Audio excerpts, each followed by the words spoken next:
Dudu, pintu tertutup di mana-mana.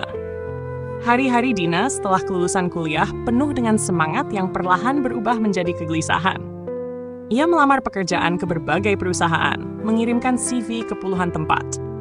Ia tahu hidup di dunia nyata tidak akan mudah, tetapi kenyataan masih jauh lebih keras daripada yang ia bayangkan. Suatu pagi, Dina berdiri di depan gedung perkantoran besar. Dengan kemeja putih sederhana dan celana bahan yang sudah mulai pudar warnanya, ia mencoba menenangkan dirinya sebelum melangkah masuk. Ini pasti bisa, gumamnya, sambil menarik napas panjang. Namun, setengah jam kemudian, ia keluar dari gedung itu dengan langkah berat. Wawancara barusan berlangsung singkat, tetapi pukulan emosionalnya terasa panjang.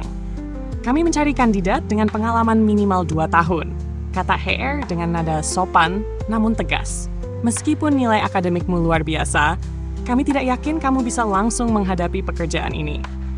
Dina berusaha tersenyum sebelum meninggalkan ruangan tadi, tetapi di luar, hatinya terasa hancur. Pengalaman 2 tahun? Dari mana ia akan mendapatkannya jika tidak diberi kesempatan bekerja? Setelah beberapa hari yang melelahkan, Dina memutuskan untuk bercanda dengan dirinya sendiri untuk meringankan suasana. Di depan kaca kamarnya yang retak, ia mempraktikkan percakapan wawancara. "Kenapa kamu ingin bekerja di sini?" tanya Dina, menirukan suara Ashar dengan gaya formal. Dina menjawab dengan ekspresi serius. "Karena saya butuh uang, Pak." Ia tertawa kecil, meskipun tawanya terasa getir.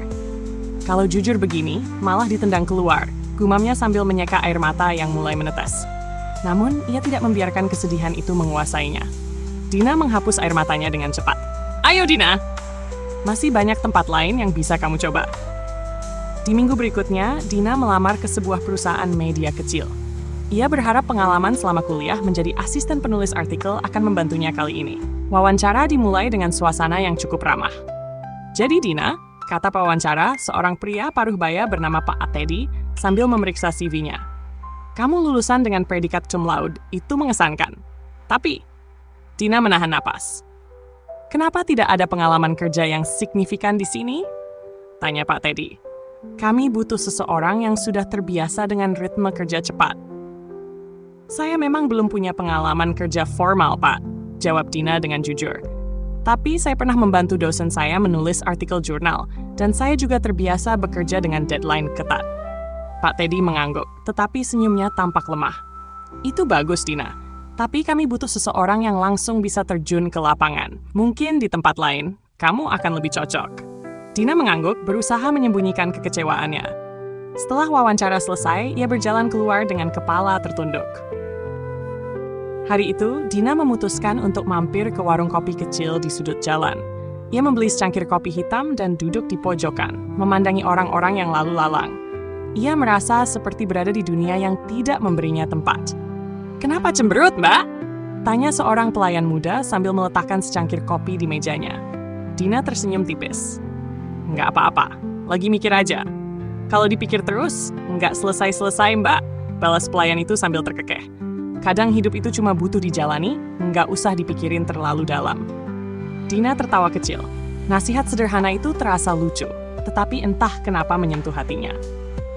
Beberapa hari kemudian, Dina menerima panggilan wawancara dari sebuah perusahaan asuransi. Kali ini, ia datang dengan semangat baru, meskipun di hatinya ada keraguan kecil. Namun, wawancara itu berakhir dengan komentar yang sama seperti sebelumnya. "Nilai kamu bagus, Dina, tapi kami butuh pengalaman." Kata-kata itu terdengar seperti belenggu yang tak terputus. Dina keluar dari gedung itu dengan mata berkaca-kaca. Di jalan, ia melamun hingga hampir ditabrak sepeda motor. "Hei! Hati-hati, Mbak!" teriak si pengendara dengan kesal. Dina mengangguk minta maaf, lalu menyusuri trotoar dengan langkah lambat. Ia merasa seperti berada di persimpangan tanpa petunjuk arah. Malam harinya, Dina menelepon Bu Mira. Suaranya terdengar lelah. "Bu, saya sudah coba melamar kemana-mana. Tapi semuanya sama. Mereka minta pengalaman. Saya nggak tahu harus gimana lagi." "Dina, dengar," jawab Bu Mira dengan lembut. "Hidup tidak pernah adil, tapi justru itu yang membuat kita lebih kuat. Kamu tidak boleh berhenti hanya karena pintu-pintu itu tertutup. Jika semua pintu tertutup, maka kamu buatlah pintu sendiri." Dina terdiam. Kata-kata itu terasa seperti percikan api kecil di hatinya. "Jangan menyerah, Dina," lanjut Bu Mira. "Kadang, langkah kecil yang kita ambil hari ini bisa membawa kita ke tempat yang besar di masa depan. Kamu hanya perlu terus mencoba. Malam itu, Dina duduk di depan meja kecilnya, memandangi CV-nya yang penuh coretan revisi. Ia tahu perjalanan ini tidak akan mudah, Stora. Tetapi ia juga tahu bahwa ia tidak boleh menyerah. Kalau mereka nggak mau kasih aku kesempatan, gumamnya sambil menggenggam pena dengan kuat, aku akan menciptakan kesempatan itu sendiri.